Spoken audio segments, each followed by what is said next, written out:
Hi there, listener. You're about to experience TADPOG. Tyler and Dave play old games, and there will be plenty of game talk, but also copious amounts of crude, off-color, offensive, and immature speech. So if you are of a rather sensitive humor constitution, we're just letting you know what you're in for with this show. It has games. It has jokes. You know, just games and jokes.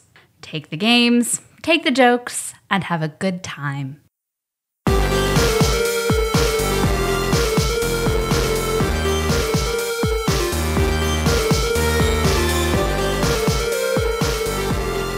Hello, Internet, and welcome to another TADPOG podcast, a weekly show where two old guys talk about old games.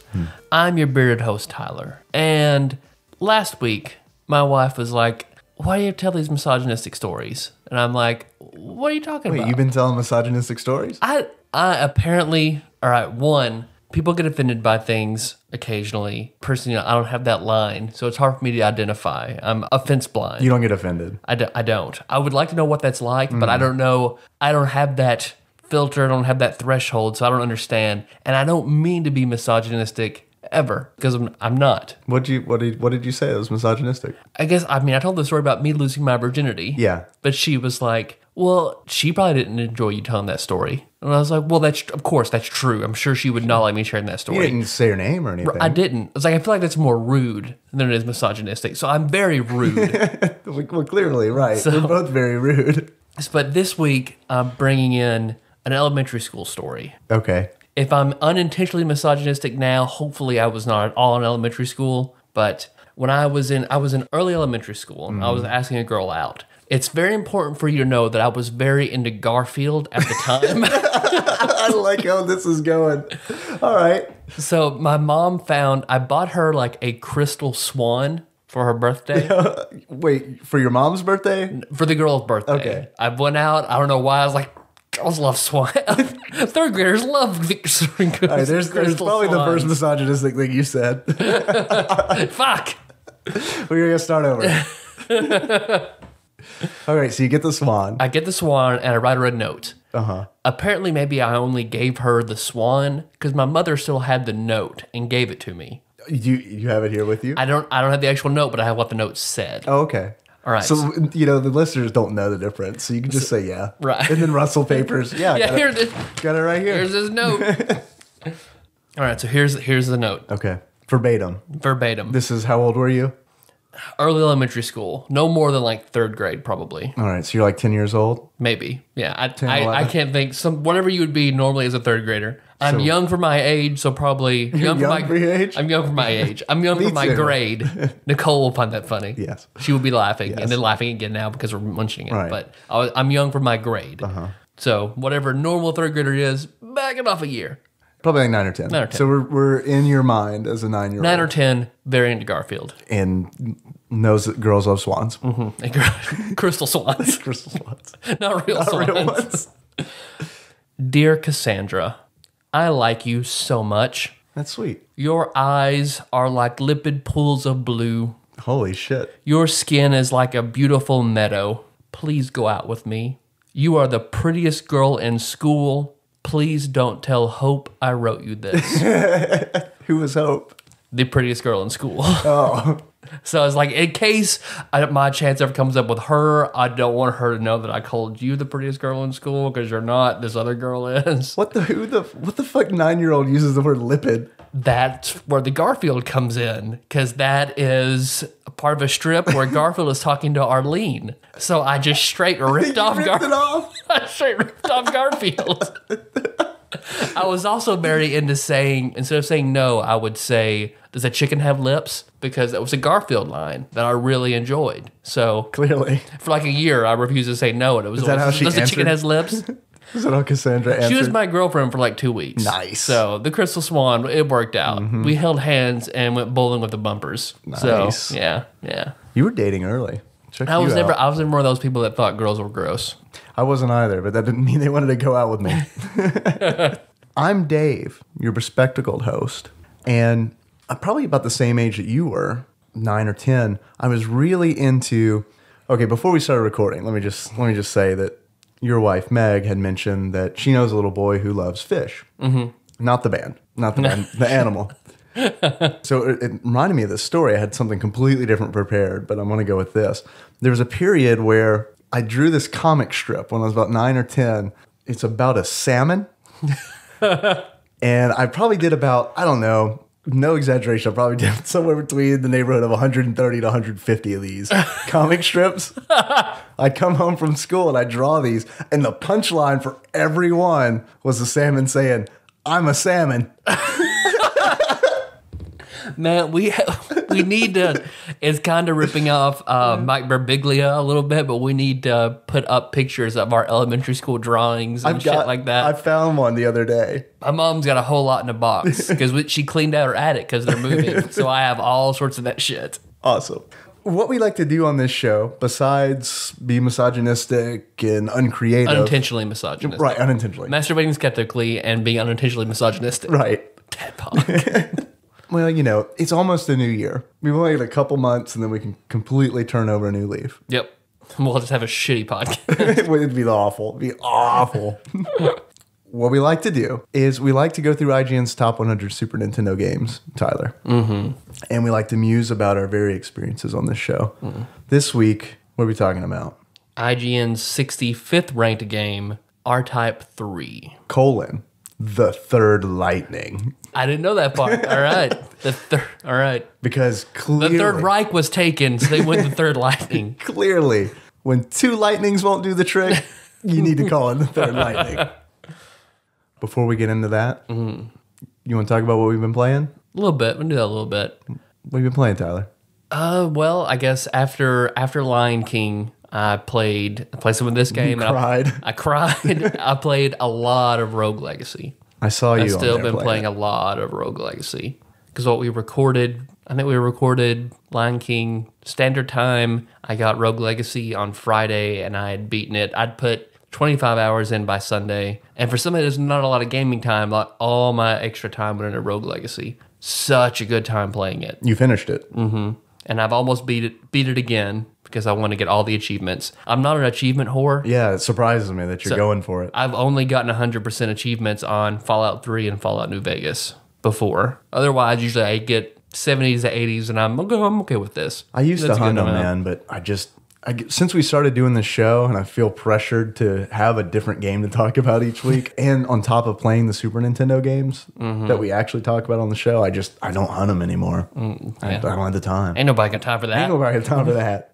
I would have liked to have played more of it or played a different game, but we had a bourbon tasting dinner at work that we got to collaborate on. Yeah. You did the menu, and then I cooked one course of the menu, and I heard they had a pretty good menu. It went well. It went well. But yeah, lots of Rogue Legacy. You turned me onto that, so I thank you for that because I think it's a phenomenal game. And it was on sale, not on sale anymore, but it was on sale for half off. That's when I grabbed it, and it was well worth the 15 full price, even more worth half that. Yeah, you're welcome. I played it as well. I have not finished it.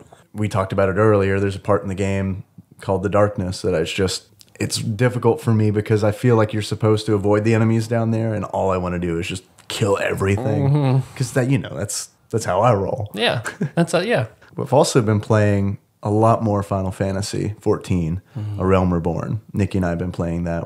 I'm happy to report that we're not quite high level, but we're no longer the 12th level characters I talked about before. We're now 22.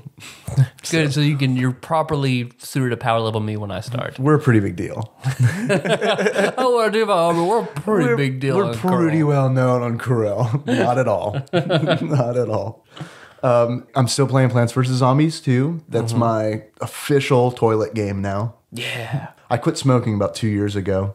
And instead of smoke breaks now, what I do at work is I just go to the bathroom and sit on the toilet and play Plants vs. Zombies 2 for 15 minutes. They're like, all right, there's my break. And I get out of the bathroom and go back to work. Because, I don't, at work, everybody smokes except me. So I never take smoke breaks. I don't like to eat at work for some reason. I'd rather get in, work, get out. Mm-hmm. I do take a lot of shit breaks at work, though. So, but it's awkward. The bathroom, we only have one bathroom at work. So, like, a urinal and a stall. So I'm playing song pop until somebody walks in. Right. Pause. Damn it. Because I don't know if this is a customer. They're just going to hear something like 1979 coming from the stall for no reason at all, and then followed by Aqua. And what the fuck is going on in there? But that didn't bother you when we were on our way to Dragon Con. One of my funniest moments, I think, of that trip is going to the bathroom. I'm standing at a urinal. I don't realize that you've come into the same bathroom. Then all of a sudden I hear, doo-doo-doo, and then random R&B song. I'm just kind of looking around with my dick in my hand. Like, is that Blackstreet? Is it No Diggity? Why is No Diggity playing in mono from the bathroom stall? Before we get into stuff, do you mind if I make an announcement? Yeah. We've got a great listener and someone I consider a friend of the show, John Sullivan. Hasn't even been on the show before. I know. Friend of the show. Friend of the show. Very few people have that title. The people who we haven't met. He has an announcement for all of our Midwest listeners. There's a group named the Rockford Artcade, and they're putting on an upcoming art show on October 4th and 5th in Rockford, Illinois. So if you're in that area, check it out. I know John's art is amazing. So I can only imagine that all the other artists are equally as good. They've got a Facebook page. I think they're facebook.com/Rockford Arcade. I'll post it on our page at facebook.com/TADPOG, and I'll also have a link to that in the show notes as well. Also, there is still time, Tyler, for everyone to pledge to the River City Ransom : Underground Kickstarter that has this fantastic video that no one likes but me. Since we talked and you mentioned that everyone on Reddit was like, that guy in the beginning just lame and trying to be funny. I heard that again on another podcast that I was listening to, and I was like, fuck, I may be the only person in the world who legitimately liked this guy. I was like, I get this guy. So now we need feedback. We need all the listeners to be like, yay or nay. Exactly. I'll have a link to that in the show notes as well if you want to go pledge and make this wonderful project happen and support some Canadians. These guys these fellows are Canadian. They have universal health care. Good for them, but their taxes are higher. They need some help. Support them. I think I'm going to move when I get older. I think I'm going to move. I'm with you. You and I go up there and get gay married, and yeah, we'll just live in Canada. Why not? It's fine. It's fine. Let's do it. Also, I think he's the champion in number of guest hostings. Jacob York had a birthday. Yes. We'll continue our streak of happy birthdays and wish Jacob York from September 16th. So it'll be far past that by the time this airs. Very belated. Happy super belated birthday, Jacob York. You ready to roll into R-Type 3? Nope. I think you were, but we should. I'm not. I don't want to talk about it. Can we not? I'll talk a lot about it, but I need an intro segment. I mean, I guess I could do a little segment that I like to call Dave reads from Wikipedia. Thank you. If you like. If we must talk about this game. A little bit. We absolutely must talk about this game. We can talk Naruto theories and ruined Lost theories. We can go back to what we thought was going to happen. Just talk about Lost for 45 minutes. Episode. Here's what we thought was going to happen in Lost. We were so wrong. All right, guys. R-Type 3: The Third Lightning is a 1993 horizontally scrolling shooter developed by Irem, in which you pilot an R90 Ragnarok space fighter. It was originally released, this is interesting, it was originally only released for the Super Nintendo. Previous R-Type games are all arcade games. And this was the first one that was developed specifically for a console. And this wasn't released on Genesis or any other system until much later. It came out, I think, for the Game Boy Advance. And then earlier this year, it came out for the Wii Virtual Console. Oh. It's the first game in the series to introduce new forces. And what the forces are, they're essentially the special weapons that attach to your ship. In the past, there was only one. But in R-Type 3, Third Lightning, there are three. See what they did there? Okay, yeah. The ship also features a standard wave cannon that you can charge up, much like Mega Man's X-Buster. You can release this charge to destroy walls, and you can also switch from a wave cannon to a hyper cannon, where instead of shooting one beam out, you shoot a whole bunch of beams in different directions. Those were really big changes to the R-Type series. That's what this game introduced. Okay. I've got a question for you. Did you ever play this game as a kid? I played something very similar. I played Super R-Type a lot. I didn't play this one, though. Super R-Type is notorious for slowdown and freeze-ups. Did you encounter that? I remember slowing down. I remember a lot of levels slowing down because just so much many shit enemies going and on. shit on the screen. Yeah. Maybe I should have done my research before we started recording, but is Super R-Type? That's not on the list, is it? I think it is, actually. Wow, I think it's pretty high. I'm surprised because I've never played it. Because I'm relatively sure. Let's look. Well, I'll want to look, but my Droid 4 is on its last legs. So it's just like press messaging. Like if I want to send you a text, I'm like, all right, messaging. I'm going to summon Knights of the Round. All right, that's the round is done. All right, now my text makes, now I can actually do it. Let's just assume it's on the list. I believe it is, but Super R-Type and R-Type 3, they're almost exactly alike. I mean, and all of the enemies are exactly the same. The levels are very similar. So it was like playing through DLC for my youth. Well, Super R-Type was the console version of R-Type 2 for the arcade. And that's why it had a lot of the slowdown issues, is because they tried to port it verbatim, which caused problems with the console. And I think that it was it was a really early Super Nintendo game too. I don't see it on the list, so I guess Super R-Type is not. So I now am glad. Can talk freely about it. I am glad. I did not figure you'd like this game at all. I've got a problem with this game. I didn't play this game as a kid either, and it's because I didn't play games like this as a kid, because games like this I would rent and they would frustrate me for an entire weekend, and that has not changed because I started playing this game, and I want to say right from the beginning, I actually think this is a good game. It feels good. I like how it looks. And I got really excited in the beginning because in the beginning, it's really easy. And I'm like, maybe I'm actually good at this game. And then I get 4 levels in and I want to strangle a person. Like I played the 4th area, Tyler. I literally put 5 hours into it. And then I got to the point where it was like, I am setting the controller down and I am never, ever going to play this game again. No, I don't. Because if I play this one more time, I will go next door and punch my neighbor. Which is a man, not a woman. Not misogynistic. See, I just have... R-Type was one of 3 games my dad would play with me as a kid. Wow, that's pretty rare. What were the other 2? Mortal Kombat. Sonya Blade. And Super Punch-Out. Super Punch-Out. See, Super R-Type is strange because I have a very strong memory when I was really little, like right when Super Nintendo and this game came out. My dad has always been very strict about bedtime.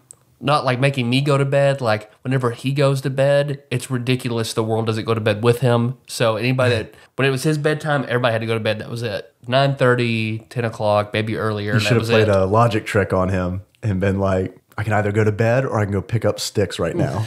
Because that's the other thing I know about your dad. He loves when he pick up sticks. All right. I've got a story right now. You haven't been to my house in the last 2 days. No, I haven't. So you'll see it tomorrow when you come over. But there was a tree right on the edge of my driveway, and the roots were starting to crack the concrete a little bit. For the driveway? Yeah, and it was really close to my roof. You can tell during the ice storm a few years ago, it must have like knocked off some limbs from my cold. So it was sort of dangerous, but it wasn't bothering me. Right. It was really bothering my dad. So while I was at work, Meg was home. My dad just shows up with a chainsaw, does not know how to do this. And he just comes over and he's like, I'm going to take this tree down. And Meg's like, I don't know if you should do that. He's like, I don't really feel really comfortable with it. And she's like, then don't do it. And he's like, oh, okay, I'm not going to do it. So I guess he watched some YouTube videos about how to take trees down. So he cuts, the angle out of the tree and then ties a rope around it and then just goes on their side and pulls the tree down. Like it's a large tree, pulls it down, blocks the middle of our driveway. And then he just chops it into a few chunks, pushes it off to the side of the driveway and goes home. So now there is just this mess of sawdust and sticks and tree trunk segments just all over my yard. He just chopped it up. It's like, you should probably hire someone to take this off, and leaves. There's a fucking note. Tyler, pick up these sticks. I was like, love you, Dad. God. But I remember one of the few times my dad let me stay up late was me, him, and his best friend Craig staying up till like 2 a.m. playing R-Type. It's the outlier of video game experience with my dad playing this till 2 a.m. So I like the R-Type series because I have pleasant memories about them. I don't think this one's as good as Super R-Type. Really? I've never played Super R-Type. It's a lot more simple. You don't get to choose which force. Yeah. It's not this game. While it's a shooter, there are a lot of elements about you maneuvering in just very tight spaces and trying to. Yeah. That's not nearly as plentiful in Super R-Type. And I had a problem with that because I can't tell you how many times when I was playing it and I just wish you could fly diagonally. I just wish that you could fly fucking diagonally. You can fly up, you can fly down, you can fly left, and you can fly right. But if something's coming in at you and you press up and right, nothing fucking happens. It's like they just cancel each other out and you just fucking sit there and you get shot. And you one shot and you're done. Yep. Which is fine. That's fine. I know people like that. But I'm just not good at these. And I can see the value in these games. If you're not as easily frustrated as I am, I can see someone really enjoying this. But before we started playing this, I was like, I'm going to beat this game. I did not beat this game. I did not beat this game. And I feel awful because of it. I like this game, and I didn't get much further than you just because while I think it is a good game, it's a perfect stress cocktail. Like there are just enough of these elements that come together because your ship moves quickly. Yes. The enemies take a lot of hits. The music is I love the music. Yeah. The music is intense. The music was great. Rock. You're pivoting in all these tight spaces and bullets are everywhere, and the screen scrolls so fucking slow. Oh, it's so slow, and everything else is fast, and the screen just fills up, and everything's usually very colorful, and the music, I mean, it pumps you up, and then it's just, you're on edge the whole time you're playing it. I don't disagree with any of that. I really do. It's difficult because I really do think this is a good game. It's not a game for me. And that's totally fair. It's totally fair. Which of the three forces did you choose? I chose the one that I remembered from Super R-Type, which was the spider-looking one. Okay. Was that the standard force? I think it was the one in the first middle. one? Oh, okay. Maybe. Cyclone? Yeah, I think that was it. Because I chose the third one, which was Shadow Force. And it's also one of these situations where it's like, now I start second guessing myself. I'm like, would I have had an easier time with this game if I'd have chosen another force? I don't think so. I want to say, like, a lot of the videos I watched, that's what they used. Oh, really? So. Well, can I say something about that? Okay. I also watched some videos because I got to the Area 4 boss and I was like, this is where I sunk so much time into because I couldn't fucking beat him. Let me tell you how annoying it is when you go try to find a video for help on how to fight a boss. In every video, the fucking ship is just maxed out. We're just like, they got all the fucking power-ups. They got everything you can fucking imagine on this thing. And they just blow through it like that. Yep. Meanwhile, I'm not good at this. So what that means is I get punished because every time I die, every power-up you've picked up is reset. Yep. So that means I'm pretty much fighting every fucking boss with a factory ship that like just rolled out. We don't have any fucking spinning rims or purple lights under this motherfucker. You're just going in and fighting that boss just naked as shit. So it's super annoying to watch these people who are talented at this game just blow through it with these incredibly built up ships. Well, one of the problems I have with the game is you get your force, and your force usually attaches on the front of your ship and powers up your blaster. Right. And you can get these little rotating spheres that go on the top and the bottom of your ship. Yeah, these little bits that... Behind you, though, totally vulnerable. Totally vulnerable. So much shit comes at you from behind and from diagonal where you can't move. You can you can eject your thing and attach it to the rear of you. But that's difficult to do. Yeah. Especially when you're in all those tight spaces. Because in order to do that, what you'll do is you'll shoot the fucking force straight ahead. And what you have to do is you have to move up or down so it can get behind you. Mm-hmm. But if you're in a little fucking corridor, that ain't happening. Yep.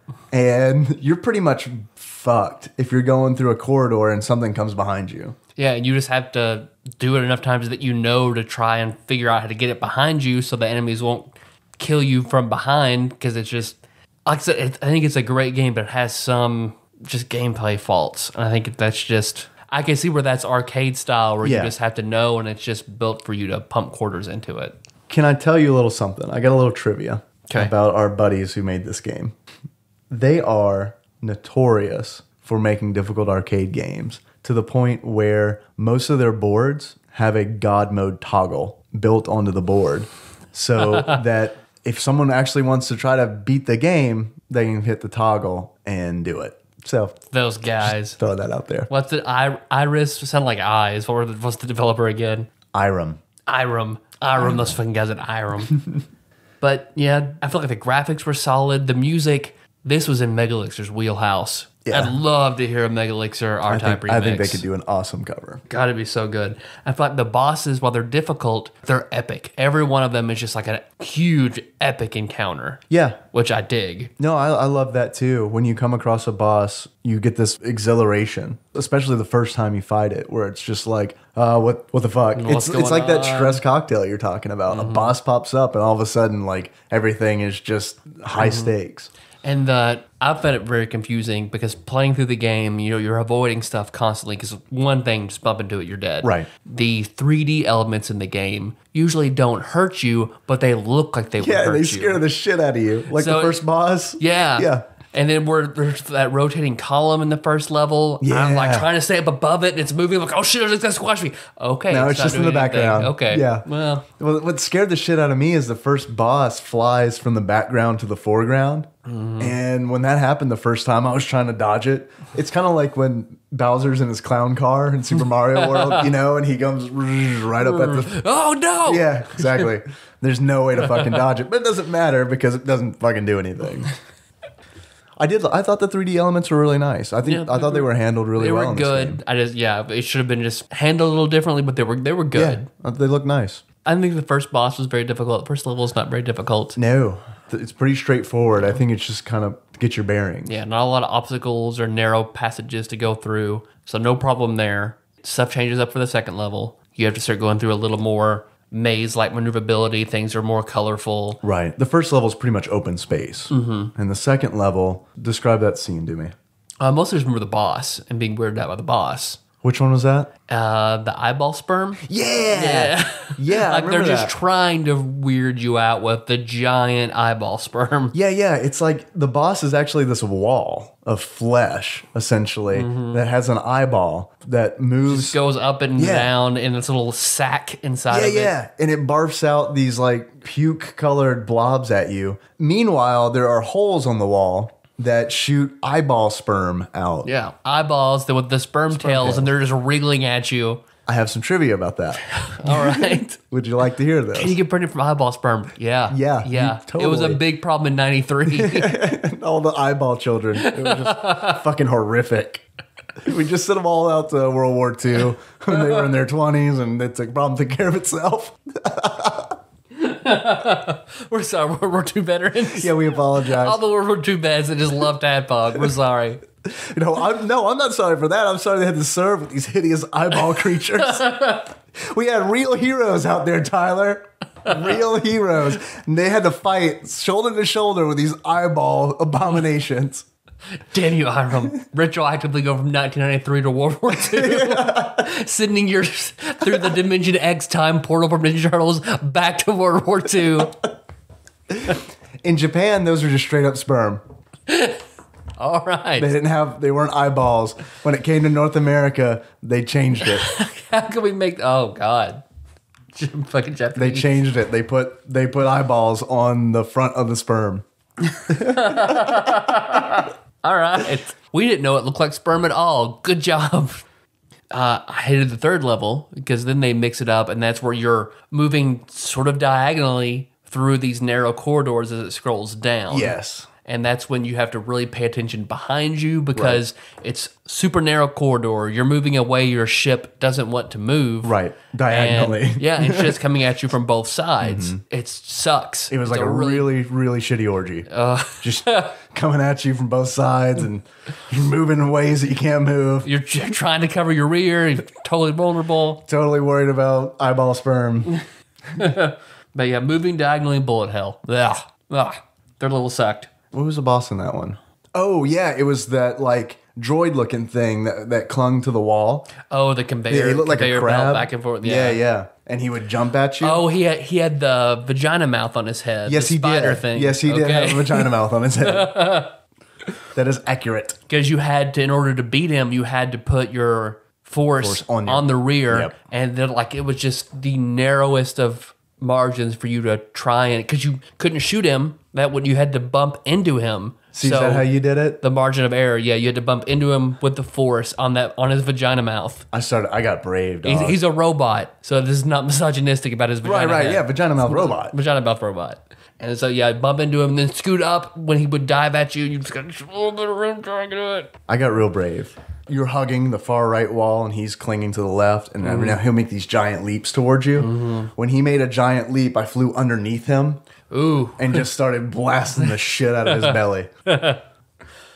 Well, I guess sort of a complaint is you would periodically shoot these balls with legs that had different color orbs on them and how to get your power-ups. And you never know what the next gun is going to do. So if the next gun's going to be good for you or bad for the level, sometimes the shot will cling to the wall. Sometimes it'll be powerful in front of you. Sometimes the shot will curve around you and go behind you. Right. You don't know what's going to be good or bad for you. I never knew. And maybe this is why I'm not good at this game to begin with, is I never knew what the power-ups were doing. Yeah, if it were like Ninja Gaiden, where it showed us a little picture of what it was supposed to do, or an icon that you would know, okay, do I want this power? So you could kind of go through it and then plan what you need. Yeah. As opposed to then it completely resets, so then you really don't know what the fuck you're going to get. Right. Area 4. 4, because of Star Wars Robot Chicken, this is the level where you're in like the Star Wars trash compactor. Yeah. And you got to find little narrow niches to hide in before it completely compresses. While I was playing this level, it dawned on me. It's not a video game from the 1990s unless it has lava. It's true. And this game does not disappoint. Because it has shitloads of fucking lava in level 4. Space lava. I thought this level was the most fucking annoying level ever. And it was, I could tell, designed to be challenging, and I accept that. I'm not saying it was poor design. I'm just saying for me, it was not fun. There's lava that comes out from the ceiling, and it sprays down this maze, and you have to memorize which paths are going to have lava in them and which paths are not going to have lava in them. Even once I'd memorized that pattern, I didn't feel like it was an accomplishment going through. It was just like, fine, I just learned something completely fucking useless. Yep. Going through that level was bad enough. And then the boss is so incredibly hard. But it reminded me of, as a fan of Pokemon, one of the boss's forms, it has a few different forms. Yes. One of them looks like the Pokemon Nidoking. I don't know these Pokemans. These Pokemans. I don't know. It looks like Nidoking. What's that one? Like if you're on acid, like a rhino mouse, like an armored spiky mouse. Okay. But like it's like you're on a really bad acid trip. That sounds like a real badass Pokemon, Tyler. Another Randy Holland, my father's story that I remember. I want to hear a Craig story. Craig is a tragic figure from my childhood. Craig is Stickmaster. Craig, I remember they were good friends. My dad I heard him a lot, like, God, Craig, you're so stupid. Like my dad, they had a good time. They went to like school together. They were old friends, but apparently Craig was kind of dumb. And I remember Craig had been married for a long time. I had a crush on his daughter for a while. I don't know what happened. Not Cassandra. No. And apparently, like, Craig went to work one day and came home and caught his wife in bed with another man. And somehow they talked Craig down, and they were like nothing's going on here. we're just I don't know what the excuse was, how they bent the story. We're just reading Garfield stories. I heard kids doing that nowadays. Okay. And talked Craig into it being fine. Like the first time it happened, they talked Craig out of it. But like Craig caught them again. And then that time Craig didn't fall for it. I imagine they tried, but Craig was like, oh, fool me once. No. And then I remember there was a big messy divorce, and I never saw Craig ever again. Well, there's a story of Craig. He's a nice guy, this Craig guy. If he listens, my dad's old friend Craig I haven't seen in 20 years. Come over, let's play Super R-Type. I'd like to extend that invitation. the old compact Presario was about to die. And this is like Brandon was getting very into computers, and Brandon wanted to, he's like, I built our computer, I can build you guys a computer for a lot cheaper. And I was telling my dad about it, and he just immediately got angry. It's like, Tyler, I know what's going to happen. I know what you're going to do. I don't want no damn Pokemon parts in that computer. What does that mean? Dad, Pokemon, they don't really make computer, like, you can't. I don't think Pokemon is coming out like, buy Pikachu motherboard. Like, it's not really a thing. And he's like, I don't care, Tyler. I don't want one in there. What I do want, though, is a webcam. That's the future. If we get one now, get it early, we're golden. That's all. No Pokemon parts, wanted a webcam. I knew about your dad before I knew about you, because Brandon and I worked together before I knew you, and I remember him telling me this story where I've got this friend named Tyler, and let me tell you what his dad said. Which, I mean, if he only knew the things I would have jerked off to with a webcam, then... Yep. Or I guess what would have watched me jerking off with a webcam. Right. On your 56K modem. Yep. I guess he wasn't wrong, though. Yeah, no, I mean, Pokemon parts, gotta stay away. That's what, yeah, everybody's got the Raichu RAM in their computer. Worst rated brand on Newegg.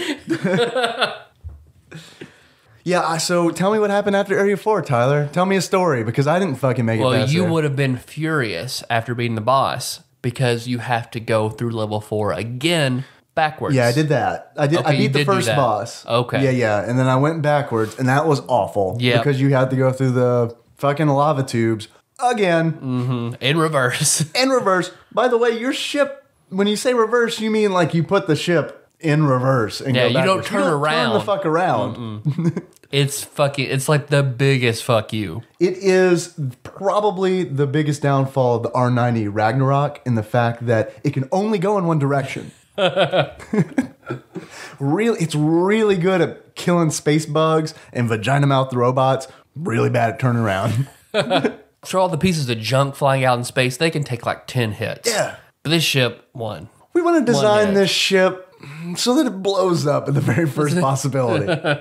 I got to stage 5, and that's when stage 5 was like, okay, you win, R-Type. Wait. You win. Before you get into stage 5, okay. Once you go through backwards in stage 4, I need to know how you beat that boss. Because I didn't beat it. You go backwards for a bit, and then all of a sudden there's a hole in the floor where there wasn't when you went through the first time. You go down that hole, and then you fight this boss that's essentially, there's this big motherboard, for the lack of a better term, in the background.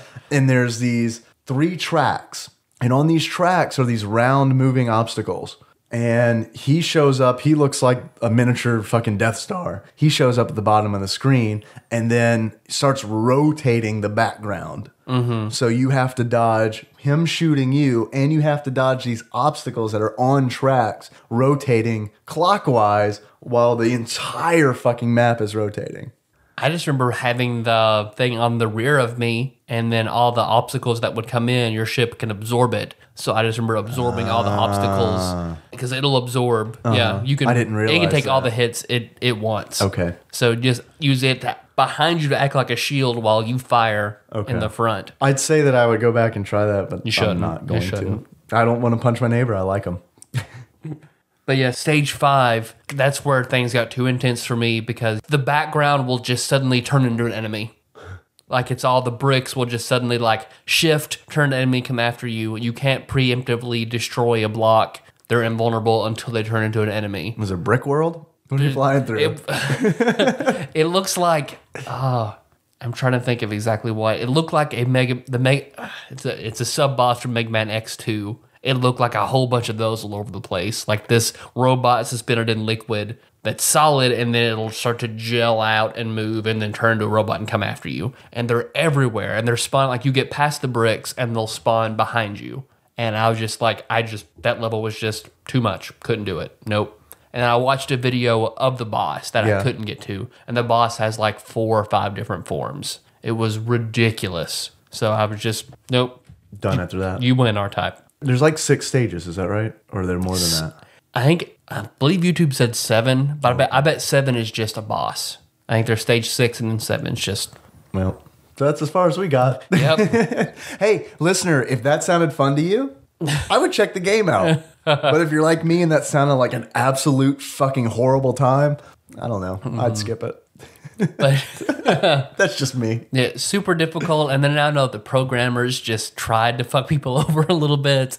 But yeah, it's not an awful game. It's really hard, and you just have to really like that kind of game. Do you remember in Rogue Legacy, as you're exploring the castle, you'll come to rooms with large portraits, and the portraits detail their past projects. Right. That they did one of this genre about. Oh, I didn't see that one. Yeah, it was they tried This is one Cellar Door. Door the games, developer. but they had done a mix of like a musical rhythm game and this. So It's a rhythm meets a side-scrolling space shooter. right.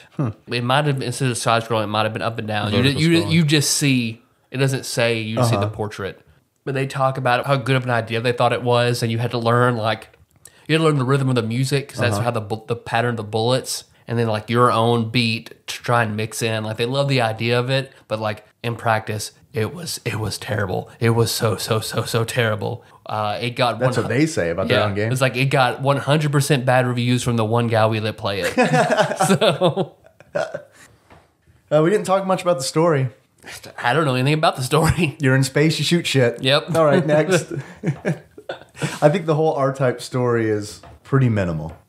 Like humanity banishes some bioweapon named Bido, and he keeps showing up in every game. And it's like Mega Man X series. It's got that one enemy. You just got to come back somehow. Comes back. I really think Super R-Type was a better game than this. I feel like a lot of the bosses had a weakness. Like the charge shot in this game, the charge shot takes so long. Right. You might get one off as soon as the level starts, but there's so much shit going on, you have to be constantly firing. You're not going to get a full charge shot off in the game, hardly ever, because it takes 10 seconds maybe. Yeah, because you have to charge. There's 2 levels. You can charge the bar full once, and then if you keep charging, you can charge it a whole second time. Yeah, it's pretty rare. The only time I get a full charge off is the first shot fighting a boss, essentially, because you've got time before the boss shows up to charge. But other than that, it's pretty rough. I remember in the bosses in Super R-Type usually had some kind of an opportunity for you to one-shot them. Oh, really? So like I remember me figuring out on my own, because my dad and Craig had a really hard time with the first boss. Yeah. Because it's sort of like a Zelda type, the big eye with all the little eyes around it sort of thing. Okay. And like they were having to try to move around quickly, and it keeps speeding up every time you destroy one of its eyes. But then I figured out if you get to the very corner of the screen, right when you see just the first pixel of it entering and fire off a full charge blast, dies immediately. One shot, huh? Yeah, and then same for like every boss will have like some opportunity where they're vulnerable to where if you can manage a fully charged shot at this right point at this right time, they usually just die. Otherwise, it's super challenging. I don't know. I feel I need to play through Super R-Type again to make, because I'm still going off elementary school feelings. Sure. To make sure, but this game should be on top 100. Absolutely, I agree. absolutely. I think it in the 60s is probably pretty good, but. And as challenging as it is, it did give you unlimited continues. And there were checkpoints. So if you died in a level, if you'd gotten far enough, you didn't have to go back to the very beginning, which was a godsend in level 4. But still, I don't know. I thought the bosses, there's a whole lot of pattern recognition. Like you've got to memorize these patterns or else you're just not gonna do it. Yeah. It's like Pilot Wings in the sense of you just have to like this kind of thing. It's a good game, and you just have to like this sort of the niche that it fills. There's something we haven't done in a while. It's a little segment I like to call "Where Are They Now?" Oh shit! Would you like to play? Yeah. Where Let's are they do now? it. Let's do it. Tyler, Yeah. Irem, where are they now? They make the Dark Souls games. That's a really good guess. Because I got to the frustrated level of Dark Souls when I was playing this, but no, they're still around. They just don't make video games anymore. They make gambling machines. Oh, We've seen this before. They made video games up until 2011, and then they're Japan-based, of course. The earthquake hit, and then they had the tsunami. And as a result of that, they refocused to develop pachinko and slot machines. Yeah. Good old pachinko. But they were notorious, like I said earlier, for creating difficult games. And they're best known for the R-Type series, Moon Patrol, and Kung Fu Master, which came out on the Nintendo as Kung Fu. Oh, Yes. okay. See, now they have my respect because I fucking love Kung Fu. Which is one of the first, if not the first, beat 'em up. Kung Fu Master. God, Brandon and I played so much Kung Fu. My God, dad I and I. love Kung Fu. My dad and I played that one. I've got it. I might go and play it now. There you go. I'll get to the Hunchback and then quit. Yep. Do you have achievements for this game? I do. I've got 2. Let's see. The first one being wait until you see the whites of their eyes, which is to hit a big enemy. An eyeball sperm. Hit an eyeball sperm with kill it in one supercharged power-up shot, point-blank range. Okay. The second one being Ender's Game, Yes, nice. which is kill all the space bugs in one level. Nice. It's funny you mentioned that because I was thinking of Ender's Game as I was playing this. Because I was thinking you would have to be fucking Ender to get through this game. See, if Blake Woods listens to the episode, that'll make him happy. He won't. No, he won't. He's done. He is so done with the show. Yeah, probably. Yeah. He recorded Blackthorn with us and then got the fuck out. Moved to Oklahoma. He was done. Typically, his first D&D character was named Ender. On all of his online profiles, he's Ender with some variation of X's. Yeah, he's that guy. I've got an achievement, All right. and it may be familiar to you because this is what I told you. This achievement is called Avenge Me. And in order to unlock Avenge Me, you beat the final boss of Area 4 because I spent so fucking long trying to beat that boss and could not. So if you beat him, you unlock There Avenge you Me. go. Tyler, Yes, Dave. I've had a lot of fun today. I've had more fun recording the show than I did playing the game. I think that's usually the case. Jacob York was frustrated we didn't give a spoiler alert before I made my joke at the end last time about the Would You Kindly. As soon as he heard the episode, he was like, spoilers! You know, I thought about that when I was doing the show notes, and I didn't think it was that bad because you just say, you don't reference what it's to. Mm-mm. So, Jacob, I'd strongly urge you listen to that episode again. Several times. Get the listens up a few times. Please. Tyler. Yes, Dave. If you were to assign this game some fashion of facial hair, some kind of beard, one might say, what do you think you would give this game? Well, I sent you a link earlier to put in the show notes. You did. Because I was thinking originally, I was like, oh, you're in space. Mm-hmm. I need to see what kind of beard. And I was like, I can't think of any astronauts that had beards. It's like, I would give it an astronaut beard. So then I did It's like astronaut ice cream. I did some research into it. And so many astronauts have like horrible mustaches. They have like 80s pornography mustaches. There is only one astronaut that had a beard. And that is Wiley will probably get this because he and Laura are space buffs. So I guess I'll have to give this by default Lauren Acton's beard. Okay. Lauren Acton, and you can find him in the show notes. I'll have a link there. He's the only astronaut to have ever had a beard. You heard it here first, folks. So I give this game Lauren Acton's beard. You're like the Anderson Cooper of beards, Tyler. Tyler. Yes, Dave. I like the research that went into that beard. I'm sure that the same amount of research went in to my next question. If you were to assign this game a pair of glasses, let's just say glasses, what kind would you give it? I mean, I guess I could go and do a Lauren Acton double combo because he also wears glasses and give this game Lauren Acton's glasses. I wager Rush Freshtick from the Besties wears glasses. He just sounds like he has glasses on. So he shits all over Earthbound every episode of the Besties, but loves games like this. So I could alternatively give it Rush Freshtick's glasses. Or my original concept was an astronaut helmet.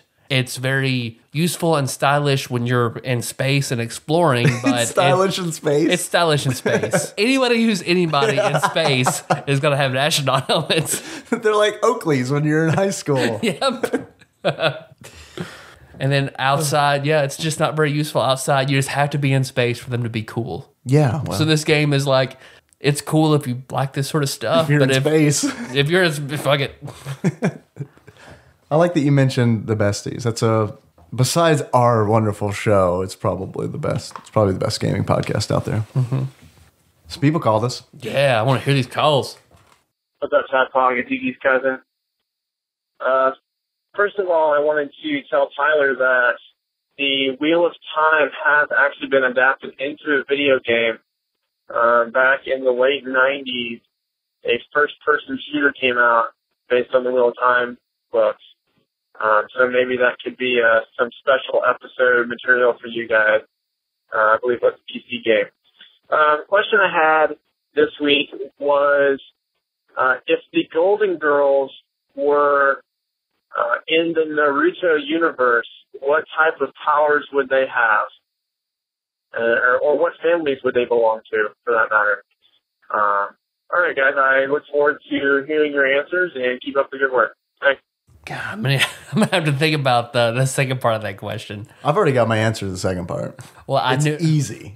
I knew about the Wheel of Time. I have the Wheel of Time PC game. You do? Mechanically, it's as a first-person shooter, it's okay. Yeah. It's solid enough. Okay. But from a Wheel of Time perspective, it is a fucking abomination. Really? What's wrong about it? You are, well, first of all, you have an AR. Which doesn't technically exist.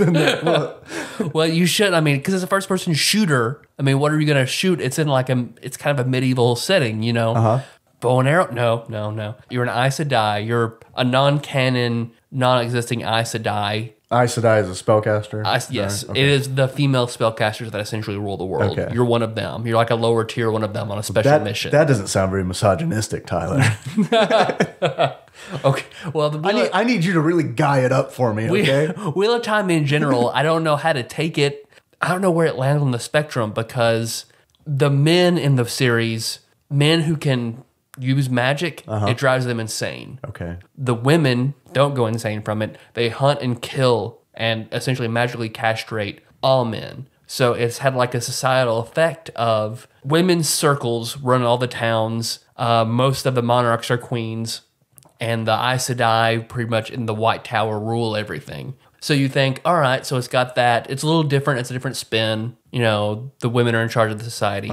But the one who saves them all is a man. So the man comes in and completely fucks their shit up and has... As men are wont to do. And he has multiple wives and they're all crazy about him. So it's like, I don't know where it lands on that spectrum. Okay. So it seems like it's got both competing against each other, but you're a non-canon Aes Sedai. In this game. Yeah, in this game. And instead of a gun, you have Terangrial, which are... I remember you talking about Terangrial. You have these weird... Terangrial? Heard you about Terangrial. Je suis la jeune fille. And these Terangrial function sort of like guns and have different effects. And it's just like, it's the biggest stretch I've seen trying to match up two genres. Okay. So... Like it literally turns into a Tommy gun or something? The effects are like that, yeah. And it's just like, I'll play Chex Quest. Thanks. Chex Quest. I'll read Wheel of Time, then play Chex Quest. All right, I have an answer to this Golden Girls question. It's very simple. They are all masters of sexy ninjutsu. The end. That is good. Blanche, I think Blanche is a new Uchiha. Okay. Blanche has the Sharingan, and she uses it to, she uses Tsukuyomi on men to seduce them. Okay. Estelle, as the progenitor, as she is the Hokage, right? Yeah, she's the Hokage. Yeah. She's the Hokage of the group, and she's the first Hokage. She has she's got the Kekkei Genkai of the wood style. So she is a Senju clan. See, Rose. I guess Rose is sort of like Naruto. So let's make Rose. Rose is an Uzumaki.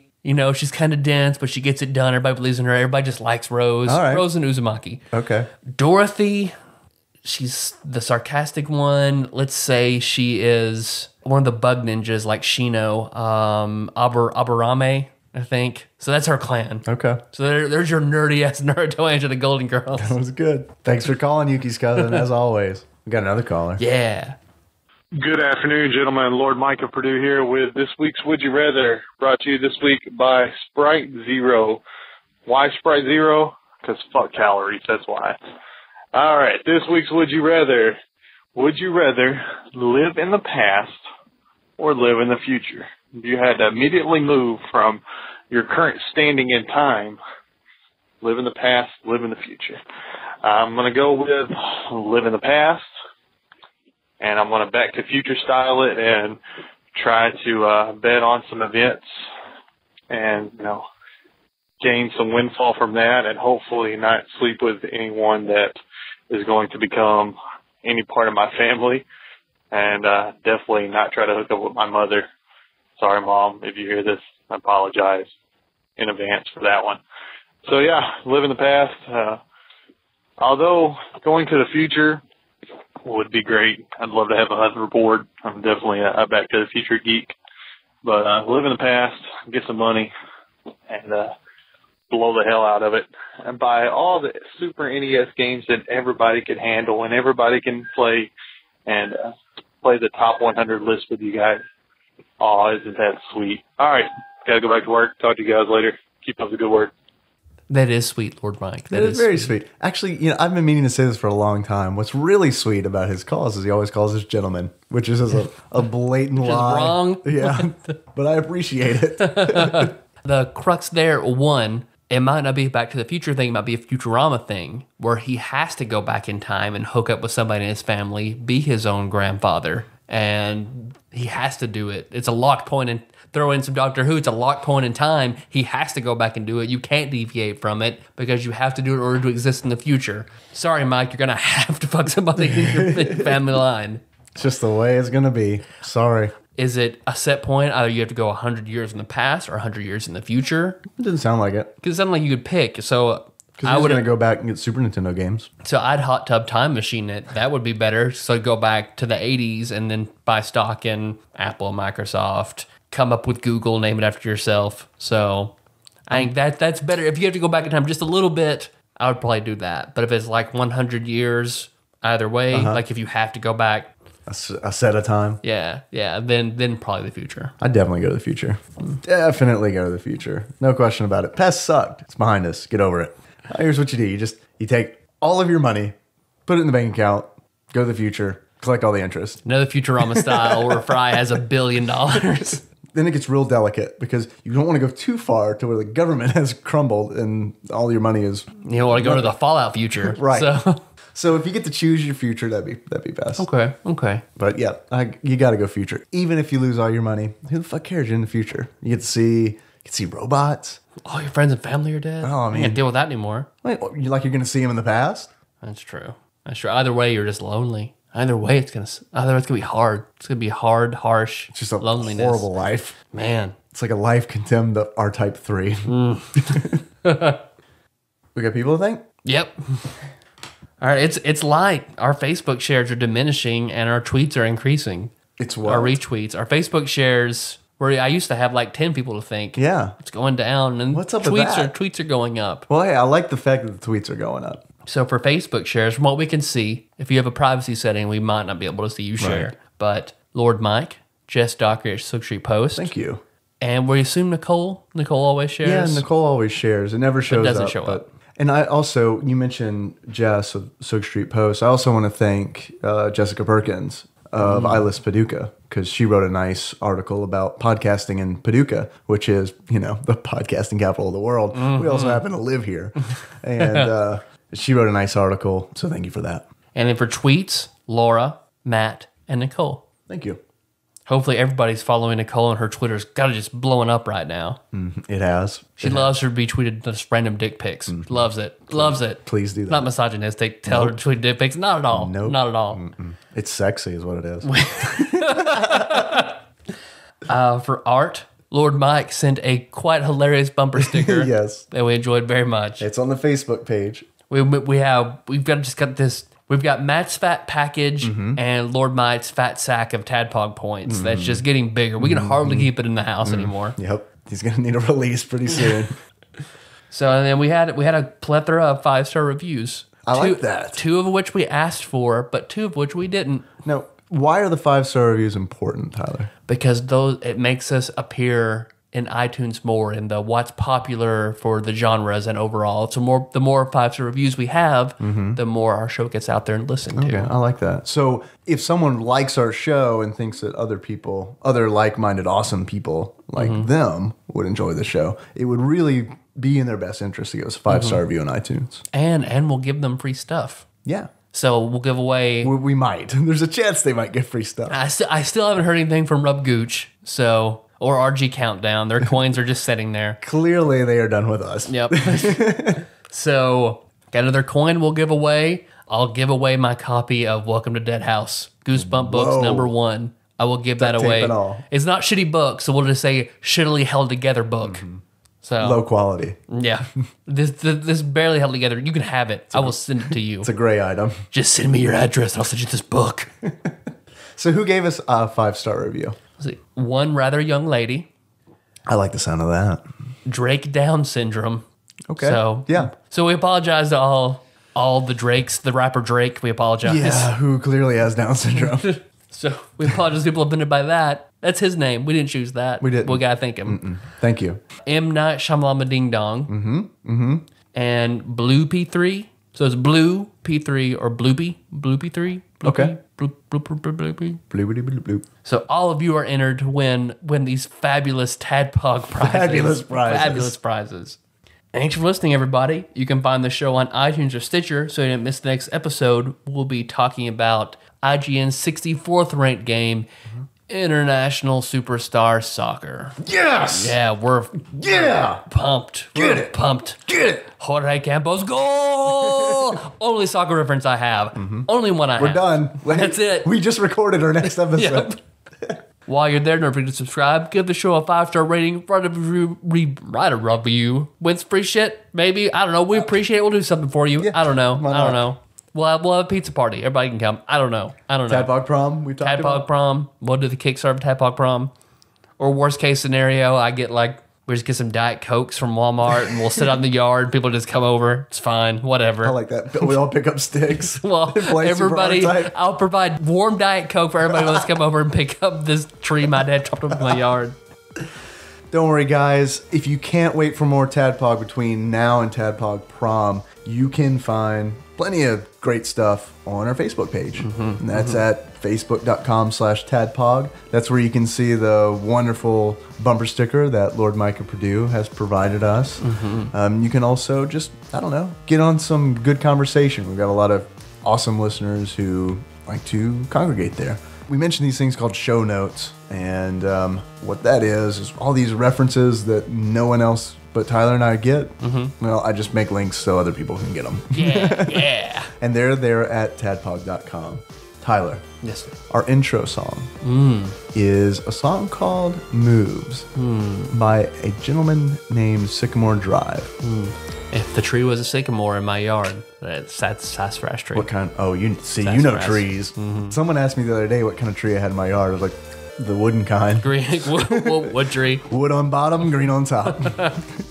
Photosynthesis tree. That's what it does. You can find Moves, Tyler, in the show notes at tadpog.com. Good. Good. That's the show. That's the show. We're done. As a result of that, they decided, beep, beep, beep, beep. That's Jacob Yorker calling me right now when we're up with this podcast.